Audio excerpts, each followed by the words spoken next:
Usai otopsi, salah satu korban kebakaran gedung Teradron, Rufaidah, dimakamkan pihak keluarga di Kabupaten Bekasi, Jawa Barat.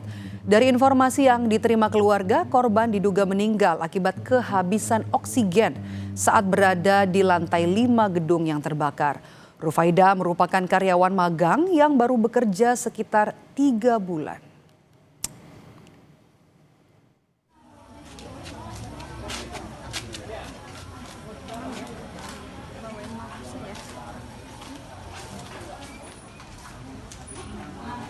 Dikasih keterangan itu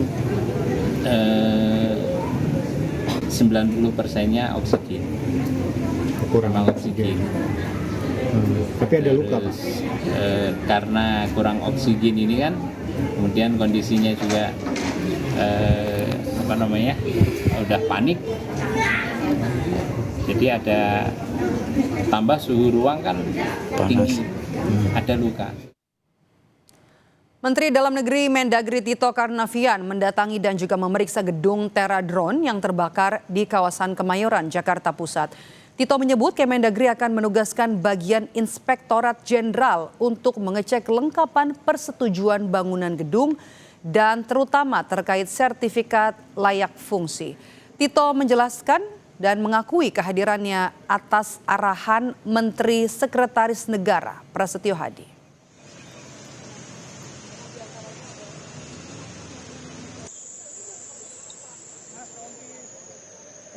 Bila terjadi kebakaran untuk memadamkan cepat dan lain-lain.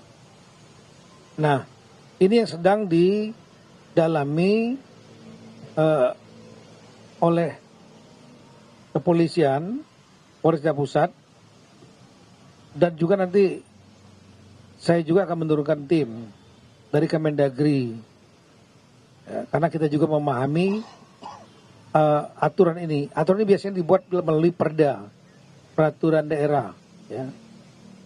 Nah, untuk PBG dari Itjen nanti akan saya turunkan, Itjen Kemendagri, untuk melihat masalah administrasi ini, sehingga gedungnya bisa berdiri. 22 orang tewas dalam kebakaran gedung Teradron di Jakarta pada 9 Desember 2025. Korban tewas diduga karena terjebak di lantai atas gedung.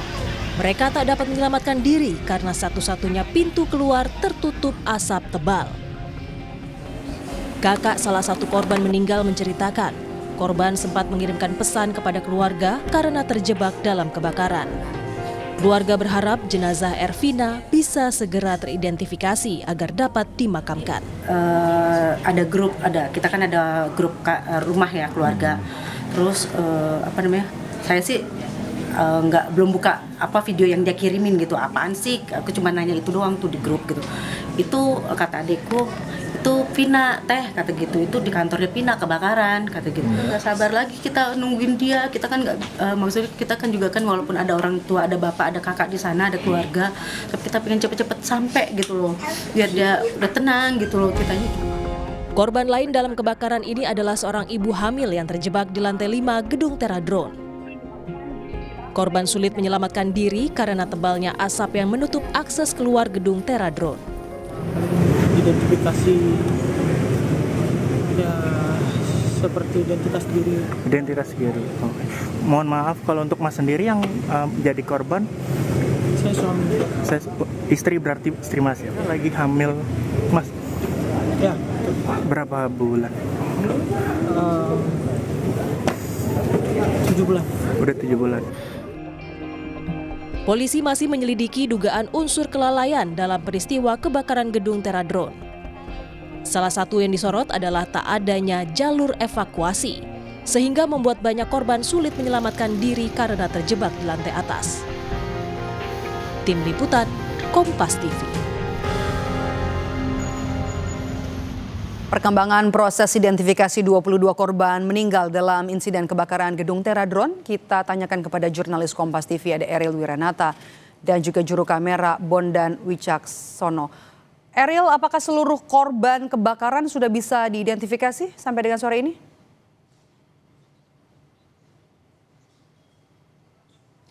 Ya, Maidop dan saudara, bahwa hari ini sudah 10 korban yang diidentifikasi oleh RS Polri Kramat Jati, yang dimana juga ini data terakhir pada siang hari, dan dari RS Polri pun mengatakan ini akan terus dilakukan identifikasi hingga sore hari. Dan selain itu juga bahwa dari 22 jenazah yang diidentifikasi tersebut diantaranya adalah 15 orang perempuan dan 7 orang laki-laki, yang dimana memang pada hari sebelumnya diidentifikasi sebanyak 3 dan pada hari ini sebanyak 7, yang sehingga di hari ini total ada 10 yang sudah diidentifikasi hingga siang hari tadi. Dan nantinya kita akan tunggu terkait dengan identifikasi secara menyeluruh pada hari ini. Dan memang bahwa dari identifikasi ini dilakukan pelibatan identifikasi terhadap gabungan ahli dari Bidokas Polri, kemudian juga ada Polda Metro Jaya, kemudian juga ada RSCM, hingga Fakultas Kedokteran Universitas Indonesia untuk melakukan identifikasi dengan sebaik-baiknya.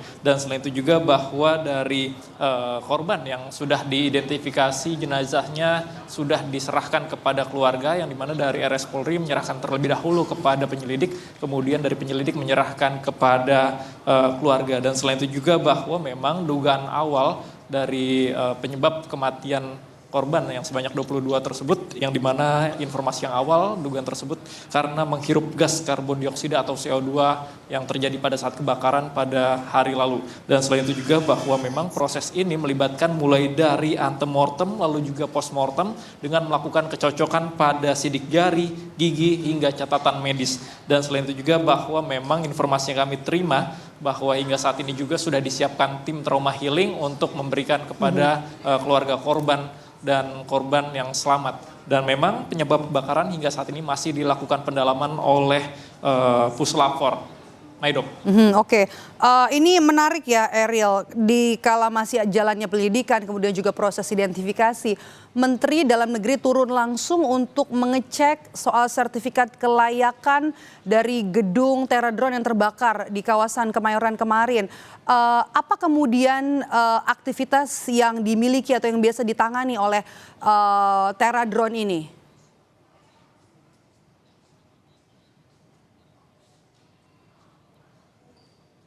Ya, Maidop dan saudara, bahwa memang hingga saat ini dari polisi pun masih melakukan pendalaman, yang dimana dilakukan pendalaman oleh Puslapfor terkait dengan penyebab dari kebakaran yang terjadi pada hari lalu, yang terjadi pada siang hari, yang dimana memang menyebabkan bahwa sebanyak 22 korban, yang dimana hingga saat ini masih dilakukan identifikasi secara mendalam terhadap 12 korban, karena memang hingga saat ini sudah berhasil sebanyak 10 korban diidentifikasi, dan nantinya memang dari polisi akan terus melakukan pendalaman terkait dengan Puslapfor terkait dengan penyebab dari kebakaran yang terjadi di gedung Teradron tersebut. Maidop. Baik, terima kasih jurnalis Kompas TV Ariel Wiranata dan juga juru kamera Bondan Wicaksono melaporkan langsung dari Rumah Sakit Polri Kramat Jati.